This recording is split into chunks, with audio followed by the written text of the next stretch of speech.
تراویح کے معاملے میں سنی شیعہ اختلافات کیا سیدنا عمر کی وجہ سے؟ ظاہر ہے وہ اختلاف رائے جو ہمارے اہل تشیع کمیونٹی رکھتی ہے، اختلاف کیوں ہوتا ہے شیعہ حضرات تراویح کے معاملے میں اختلاف؟ سیدنا عمر کی وجہ سے نہیں ہے، سیدنا عمر کے ماننے والوں کی وجہ سے۔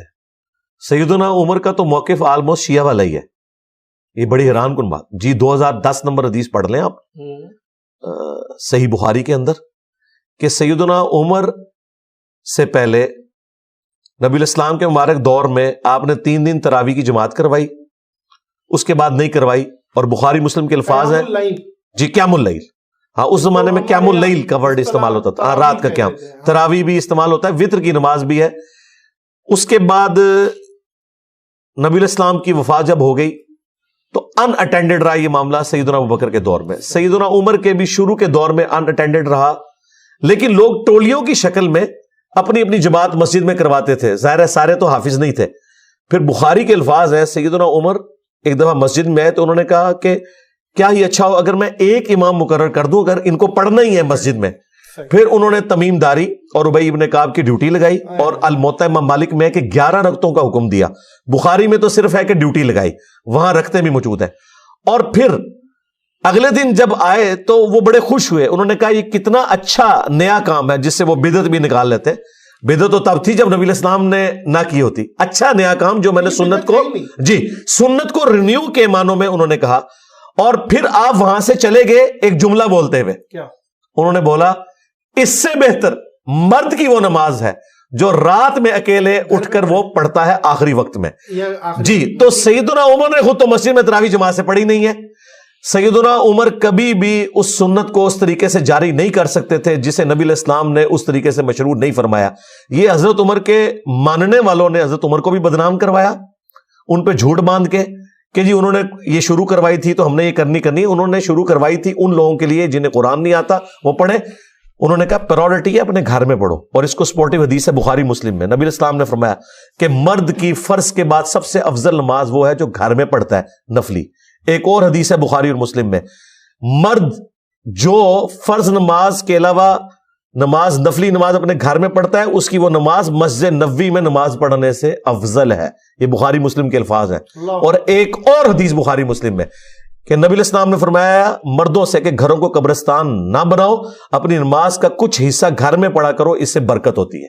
یہ 3 حدیثیں ہیں، تینوں متفق علیہ ہیں جو میں نے آپ کو بتائی ہیں۔ تو یہ حضرت عمر کے ساتھ جو کچھ ہوا، ان کی جو بدنامی کروائی یہ حضرت عمر کے ماننے والوں نے کروائی۔ اب آ جائیں شیعہ کی طرف۔ شیعہ قیام اللیل کے منکر نہیں ہیں، وہ کہتے ہیں رات کو قیام ہو، وہ کہتے ہیں یہ آرگنائز طریقے سے جو آپ نے شروع کروا کے اس چیز کو جو نبی الاسلام نے اس کو اس طریقے سے پسند نہیں فرمایا تھا۔ یہ جزوی بات تو درست ہے کہ بخاری مسلم میں ہے نبی الاسلام ناراض ہو گئے جب لوگ جمع ہوئے نے کہا یا رسول اللہ میں جماعت کریں، آپ نے فرمایا مجھے خدشہ ہے تم پہ فرض نہ کر دی جائے۔ حضرت عمر کا موقف یہ تھا کہ نبی الاسلام جب دنیا سے چلے گئے تو اب فرض ہونے کا خدشہ تو ختم ہو گیا، آپ کی پسند تھی۔ حضرت عمر کی سوچ اپنی جگہ درست تھی، شیعہ نے جو اس کا ایک جز پکڑا ہوا ہے وہ بھی اپنی جگہ درست ہے۔ اس میں یہ غلوف نہ کریں کہ جو جماعت سے کروا رہے ہیں کوئی بدعت کر رہے ہیں۔ جو کام میرے نبی نے 3 دن میں کیا وہ بدعت نہیں ہے، اگر کوئی 30 دن بھی کرے۔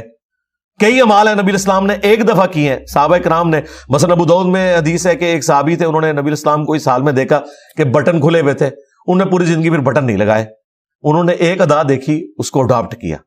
تو یہ کہنا ہے کہ یہ حضرت عمر نے کوئی بدعت تو تب تھی جب نبی الاسلام نے تراویح جماعت سے پڑھائی نہ ہوتی۔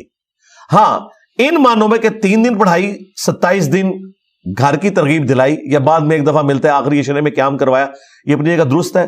میں پریکٹیکلی یہ سمجھتا ہوں کہ آج عموماً لوگوں کو قرآن اتنا نہیں آتا، بہتر یہ ہے کہ جہاں اچھی قرات ہو مسجد میں تراویح ادا کریں، سمارٹ فون اپنے ہاتھ میں رکھیں، ترجمہ پیلل میں کھولیں تاکہ آپ قرآن کو ایک دفعہ ریڈیو کر لیں سال میں۔ اور یہ ثابت ہے، صحیح بخاری میں زکوان تابی کے بارے میں آتا ہے، وہ حضرت عائشہ کے غلام تھے، وہ مصحف ہاتھ میں پکڑ کر اما عائشہ کو قیام اللیل کروایا کرتے تھے حجرے میں، وہ ان کے پیچھے نماز پڑھتی تھی، ہاتھ میں مصحف پکڑ کے آپ قیام اللیل بھی کروا سکتے ہیں۔ اکثر وہ دیکھا بھی گیا ہے کہ کچھ امام سامنے ایک پرومپٹر ٹائپ کی چیز یا جی امام بھی اور مقتدی بھی، کنسنٹریشن بھی لوز نہیں ہوتی۔ صحیح ہے۔ اور ترجمے والا کھولیں، میں یہ ریکویسٹ کروں گا ایئر فلائٹ موڈ میں لگائیں، یہ نہ ہو کہ پیرلل میں آپ اپنے واٹس ایپ میسج بھی دیکھ رہے ہو، نہیں وہ کنسنٹریشن لوز ہو جائے گی۔